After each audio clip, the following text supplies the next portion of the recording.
Berarti bisa dikatakan dengan mencabut pra peradilan, Dr. Tifa dan Bang Roy Suryo optimis menghadapi sidang ini, tidak merasa takut sama sekali. Begini, saya itu punya sebuah asas ya dari seorang filsuf kuno ya, Pantare Kauden Mene. Jadi udah biarkan mengalir. Kalau memang peristiwa ini harus mengalir ya mengalir aja. Jadi bukan ada di situ tuh tidak ada yang namanya postulasi takut atau tidak, berani atau tidak, enggak, udah mengalir aja. Mengalir aja sebagaimana sebuah sungai yang kali ada di Lauhul Mahfuz gitu ya, udah kita jalankan. Kita perjalankan ini sebagai bentuk pembelajaran bagi kita semuanya. Itu. Nah, tadi kalau misalnya ngomongin pra peradilan yang dicabut seperti itu diskusinya lumayan alot kah dengan kuasa hukum sampai akhirnya pra peradilan dari Dr. Tifa ini dicabut seperti itu, dibatalkan? Ya tidak alot juga, karena kita semua dari setahun yang lalu kan tim kita solid ya. Apa pertimbangannya, dokter? Ya memang gini, jadi pertimbangan utama tentu saja kan, sidang ternyata kami tidak ditahan. Kemudian ada 2 pasal yang di drop ya, di drop out ya. Jadi menurut kami sudahlah kita sidang saja. Sekaligus kita belajar, semua 280 juta rakyat Indonesia kita ajak belajar sama-sama. Kan sidang terbuka ya, mudah-mudahan nanti kita nobar bareng gitu kan. Saya sebagai artisnya di situ gitu kan. Mas Syam gantian niat saya di sidang. Sidang kan akan berlangsung perdana itu 2 Juli 2026 ya, dokter? Iya. Apa saja yang sudah dipersiapkan untuk menghadapi sidang? Ya tentu saja ilmu hukum harus kita perdalam, empirical base harus kita kuasai lagi, kita gali lagi segala kemungkinan agar hukum menang. Jadi segala kemungkinan tuh ada apa aja, dok? Ya kan possibility harus kita hitung ya. Baik dengan ilmu hukum maupun dengan ilmu matematika kan gitu ya. Kan ada ilmu probabilitas yang harus kita pakai juga di situ. Kemudian juga pokoknya intinya adalah kita menggunakan segala perangkat akal kita, ilmu kita, kebijakan kita agar hukum tegak, agar hukum menang, bukan agar Tifa menang enggak. Agar hukum menang, agar keadilan menang, agar kebenaran menang. Itu yang paling penting. Itu yang paling penting. Iya, kita nggak menang-menangan kok.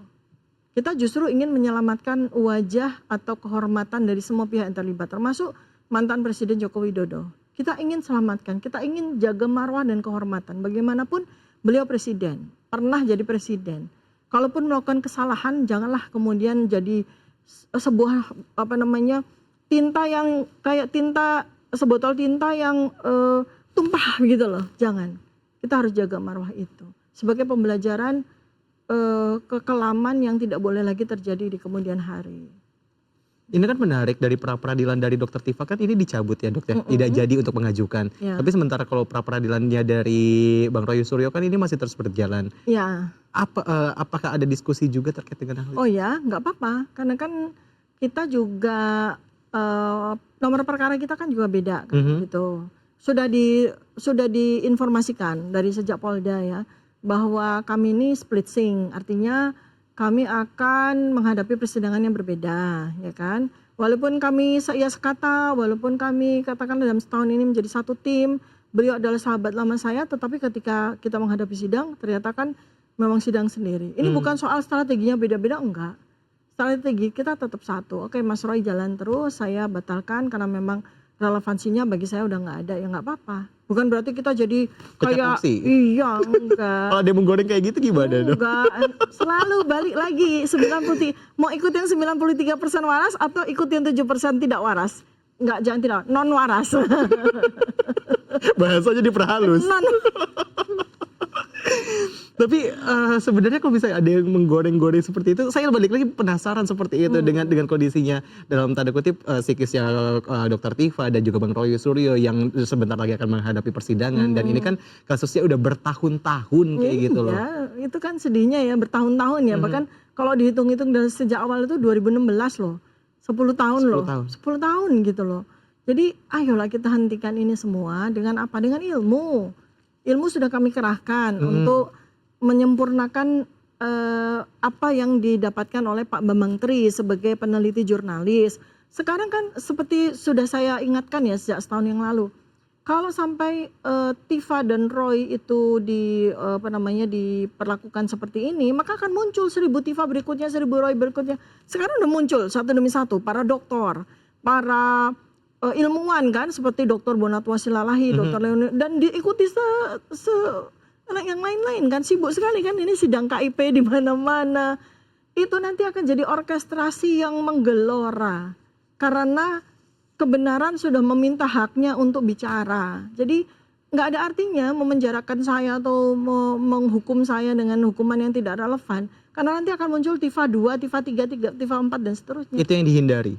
Hah? Itu yang dihindari Ya, kan sampai terjadi lagi. lah kita ini menghadapi perang dunia ketiga, kita menghadapi peristiwa sulitnya ekonomi, ya kan? Udah ada kapal-kapal nuklir sampai kita nggak lihat gara-gara semua pikiran terfokus dengan ijazah ini kan, gitu. Sudahlah, selesai. Semua pihak duduk bersama dalam sebuah fakultas yang harkat martabatnya tinggi, dan itu bukan di sidang gitu loh. Ilmuwan, ayo kita berembuk, para oracles berembuk, para dewa-dewa ilmu berembuk, begawan-begawan berembuk, bagaimana kita menghentikan persoalan persoalan ijazah ini dengan martabat. Kalau sampai di sidang dan akhirnya saya dikorbankan, itu kan seperti menjerumuskan semua peristiwa ini kepada jurang yang dalam, dan jangan harap bahwa ada dengan begitu kemudian berakhir. Enggak, justru akan memunculkan orang-orang yang mungkin jauh lebih berani daripada saya. Dan tunas-tunas itu udah terlihat. Iya, gak akan selesai. Masa kita urusannya ijazah melulu?